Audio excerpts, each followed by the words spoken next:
the point was made earlier by Mr. Desmond Majekodunmi about all of us behaving, one, in consonance with, the realities of climate change, the afforestation being part of the reason for the silting up of natural waterways, and that's why there's this need to constantly be dredging so as to keep this equilibrium. And you've just said, just before we went away, that quite frankly, all other things considered, you're not unduly worried. In fact, you sort of, as you put it, they're doing their best in that regard. But also particularly that we have the Ministry of, the Humanitarian Affairs, we have the Environment Ministry, we have the Ministry of Water Resources. All of these have come together, perhaps in one of the most concerted ways since we've been. I'm not by this suggesting that in the past there wasn't quality attention paid to it, but this is quite concerted. You have all of these people, and we saw in that clip that we have there that government feels this is very much in hand. Definitely. And that's the way to solve it, working better together. And while we are working together, roles and responsibilities are well defined. Sharing of information is very, very important. Okay, so all of that is in place. You can see in Lagos, Ministry of the Environment, making sure that there is always a weather forecast every day. You can see the road traffic radio alerting people where they need to park. And you can see that we have emergency number 112-767 that you can call us on our call center, telling us the challenges that you are facing.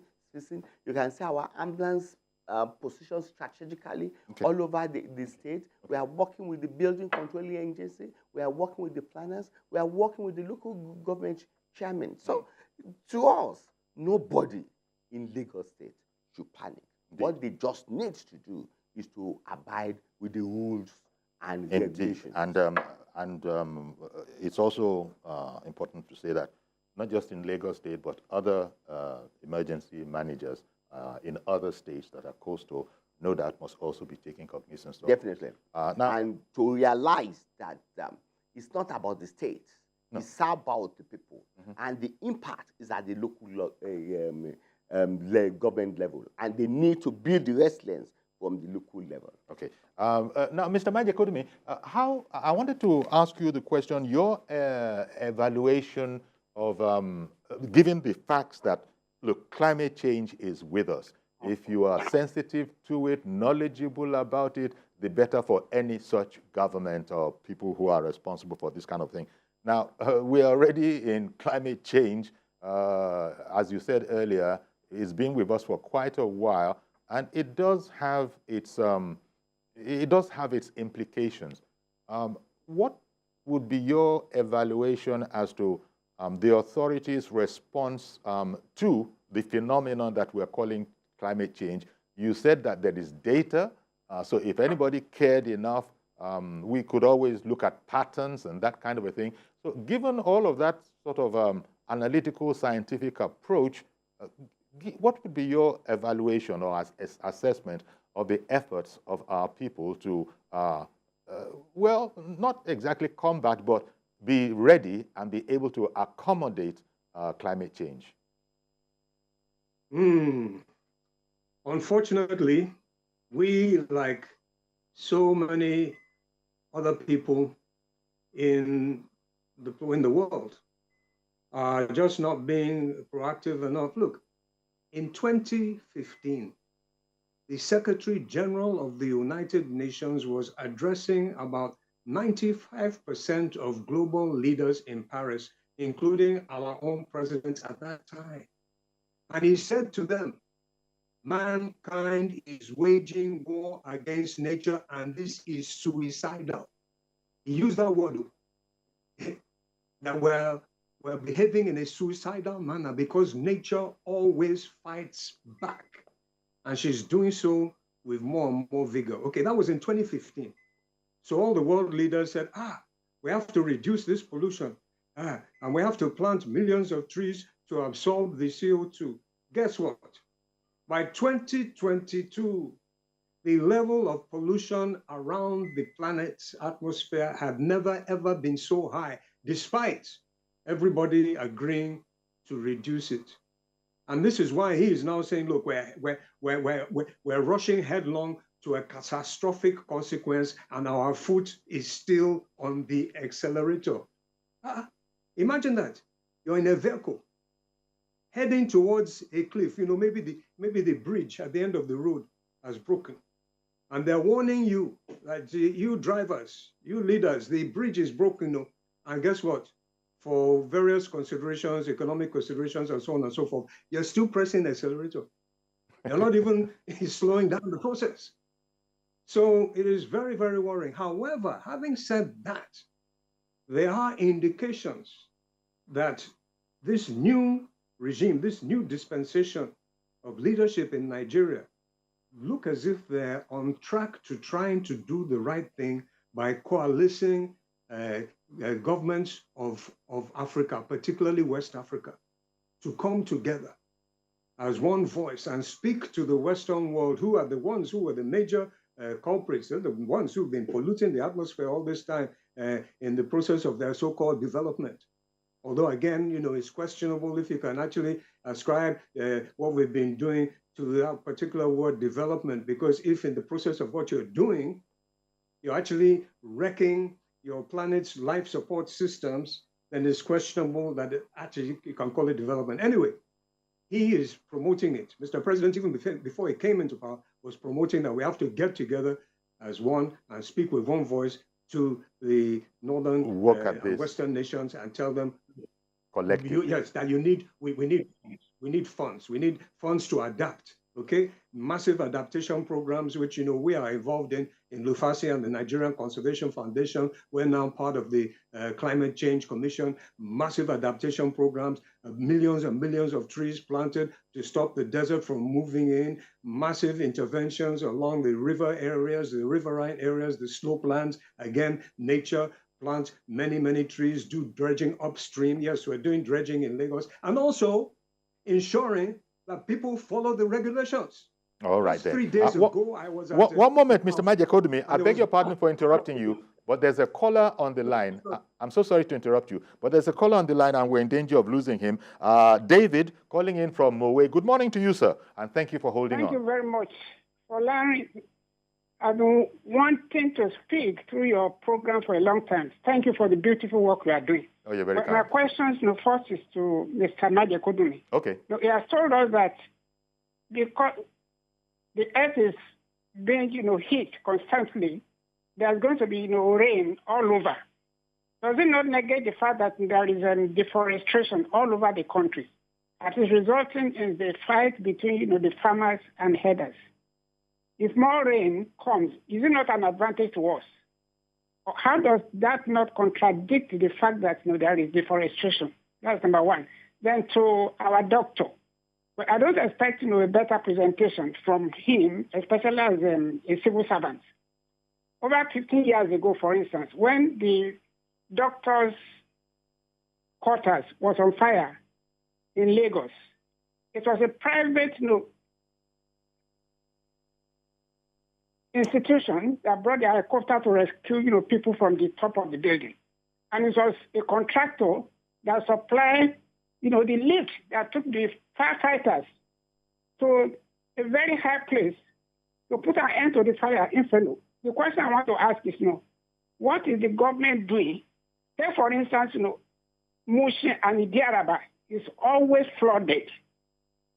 We don't need anybody to tell us that, look, government should do something about it. Day in, day out, year in, year out.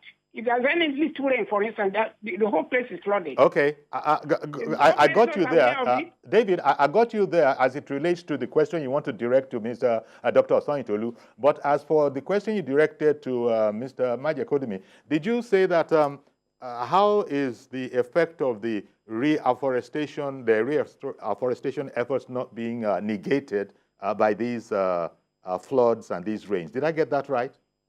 No, what I'm saying is that, all right, there is deforestation. And that is what, farmers, herders are coming, down south. They are looking for pasture. But he now says that there will be more rain. If there are more rain, for instance, resulting in flooding, those rain will then not help to bring back the grasses that the herders are looking for. Okay. Thank you very much, David. Thank you very much. I'm happy that we didn't lose you before you got your chance to talk. Mr. Majekodunmi, would you like to react to that contribution? Yeah. So very quickly, I'm glad you caught the viewer, David. Yes. No, we need to address concerns. Yeah. Very, very good. I'm glad we caught him. Yes. Well, the thing about this climate change is that you could be having massive rain in one section of the country, and in the other section of the country, you might have no rain at all. And this is part of the problem that we're having in our northern area. The desert is moving in relentlessly because there's so little rain. And you see, it's the forests that actually will encourage the rain to come because the trees have an incredible role to play. It's quite scientific, it's quite technical, but basically they absorb the water that falls where it falls. They now evaporate it through a process of transvaporation. It goes up in the atmosphere and the wind blows it and it falls again inland. But when you now remove those trees, then you break that cycle. And this is what we are doing as human beings, not just Nigerians, not just Lagosians, as human beings. We are abusing nature, we're disrupting the environment. And you see, we call it environment, but what it really is, the real description, it is our life support system.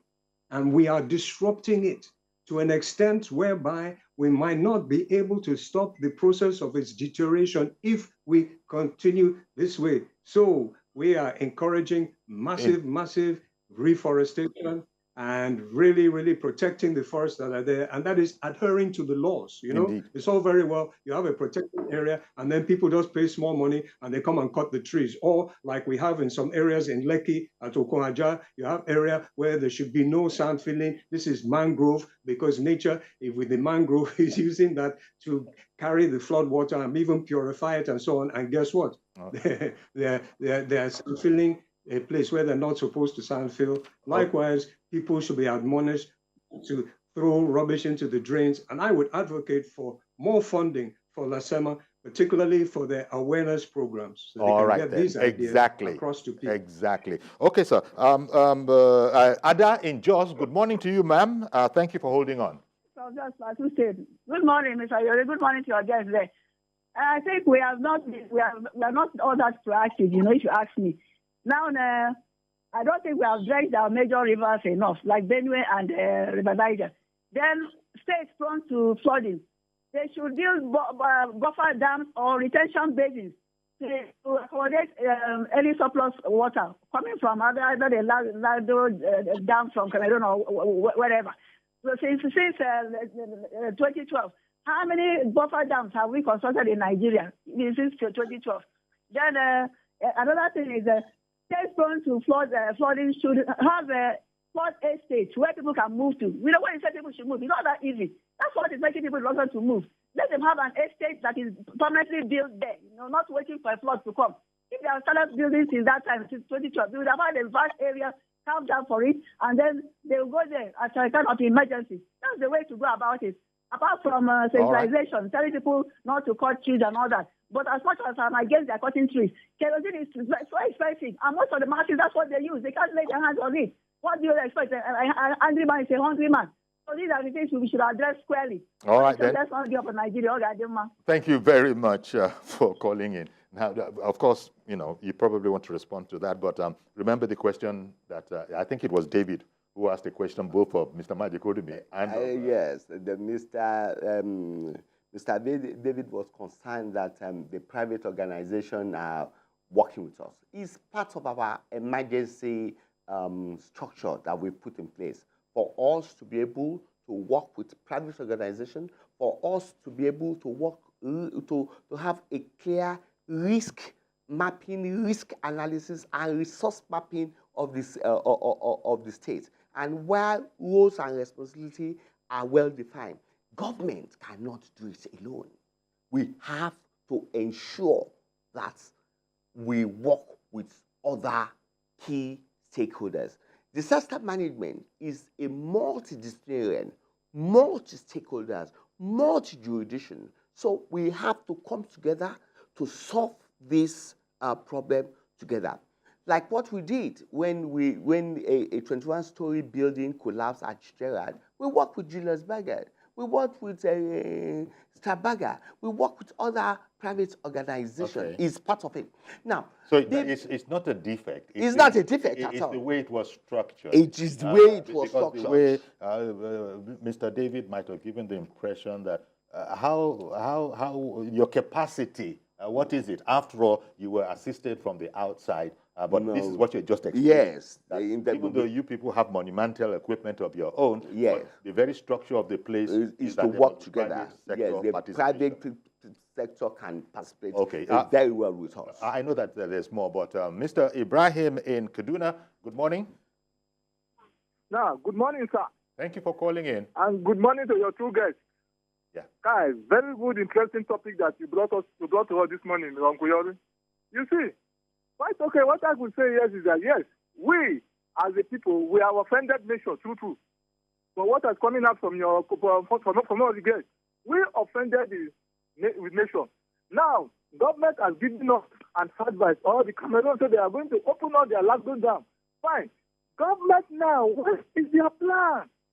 Look, we know that as human beings, we have a government in place that have the rules and regulations. By what? Giving us all those rules by orientating and advice. Advice alone is not enough. But we as the masses, we keep on doing what's right for us.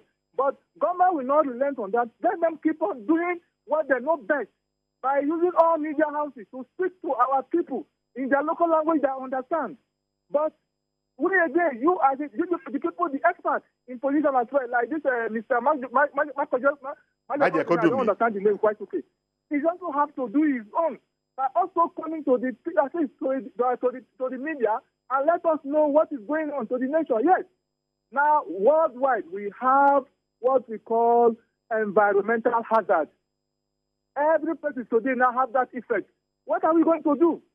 Anytime that you see people raining falling, people will be going and dump something on the gutter, and all these things flowing direct to the river or to the ocean down there.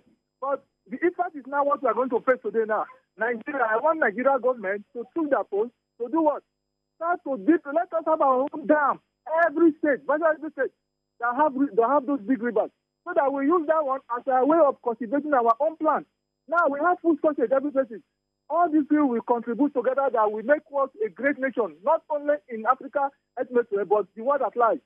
Finally, my advice is that this advice given to us is all going to go, is likely to give to everybody because it encompasses to everyone that this advice given to us earlier said it will help us and help us another. The money keep on spending through NEMA is not going to go up for us. We are just wasting our own resources that we use to do other things. Now, let us use that money to build a dam that will help us to sustain and eradicate this thing once and for all, so that Cameroon will not be a threat for us. Raining that is a blessing will not be a threat because there is one adding in our own Hausa language so that Rua, Yaigara, we know that when one man also sees that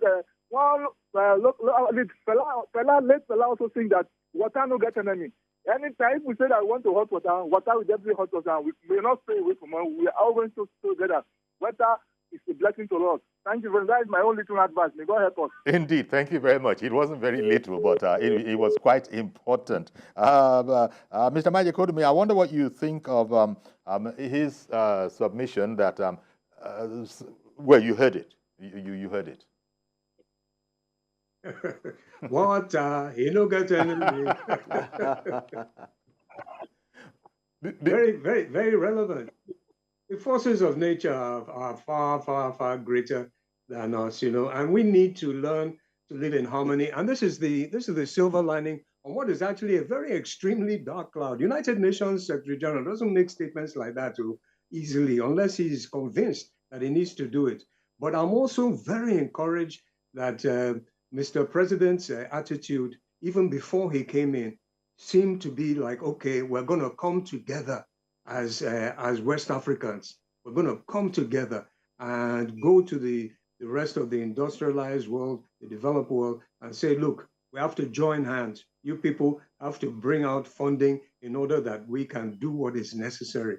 And a lot of what is necessary is very easy for us to do. We can just plant millions and hundreds of millions of trees and protect those trees. And then we have to do the transition to cleaner energy systems.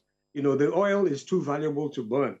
You can get far more use from fossil oil than just burning it as a fuel. It's far, far better to use it in all its different manifestations, so long as you use it responsibly. When you turn it into plastic, make sure you don't just throw the plastic into the drains and so on. Otherwise, my dear brother in Lasema is going to get on your case and say, stop messing up our drains. Because you see, we also need to, this aspect of it as well, do unto others as you have done unto yourself. So don't go and do something or make a decision that's going to affect a lot of people negatively, because it'll come back to you. God is not mocked. Whatsoever you sow, you reap. So sow the good thing into nature.